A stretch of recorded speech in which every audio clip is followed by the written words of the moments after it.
Come vicepresidente dell'Associazione Nazionale dei Comuni di Sicilia ho condiviso insieme ad altri sindaci e col presidente Leoluco Orlando la preoccupazione per il mancato intervento del governo nazionale a sostegno dei comuni.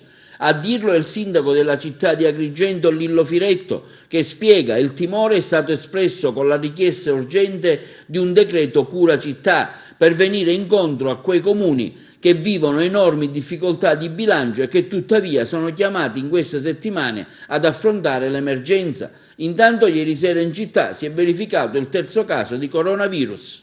Abbiamo appena finito una riunione della direzione dell'ANCI. Sapete che l'ANCI è l'Associazione Nazionale dei Comuni Italiani. Per la regione siciliana eravamo in 6 questo pomeriggio e abbiamo posto alcune esigenze direttamente al governo della regione siciliana.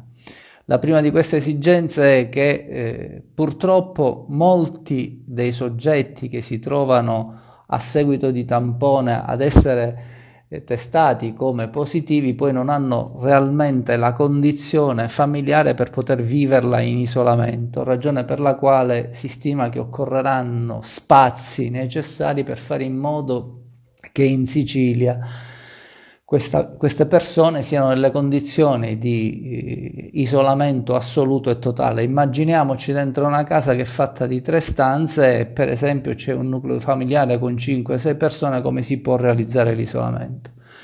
E quindi questa sollecitazione al governo della regione l'abbiamo fatta arrivare e sappiamo che si sta attivando anche, come accadrà per esempio nel Palermitano, attraverso la requisizione di alberghi che possano servire alla bisogna.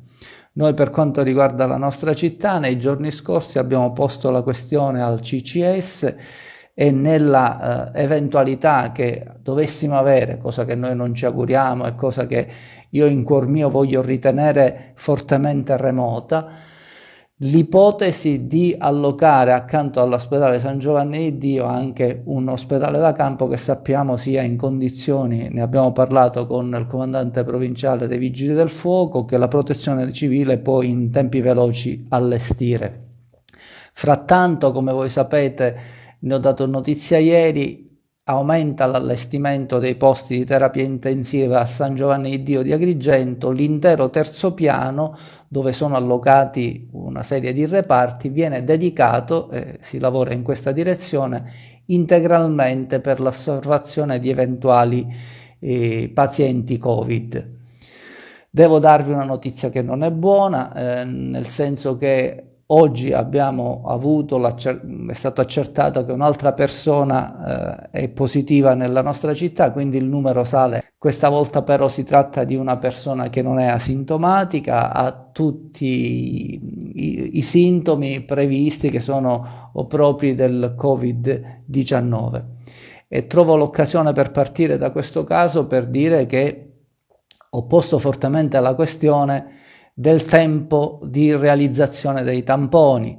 Per esempio, nella vicenda di specie c'è stato un grande ritardo nel fornire la risposta alla persona circa l'esito del tampone. È vero che frattanto la persona era in totale isolamento, però non possiamo attendere tempi biblici per avere il responso di un tampone. Né la Sicilia può dipendere da solo 2 laboratori, uno di Palermo e uno di Catania, uno che lavora 12 ore al giorno, l'altro 24, per cui la regione siciliana doveva sin da ieri attivare una serie di laboratori su base provinciale e per fortuna oggi è la notizia che ciò è avvenuto con i bandi che la regione siciliana sta avviando, perché i tempi di risposta devono essere più veloci e perché c'è la necessità ulteriore di fare molti più tamponi rispetto a quanto se n'è fatto nella settimana scorsa.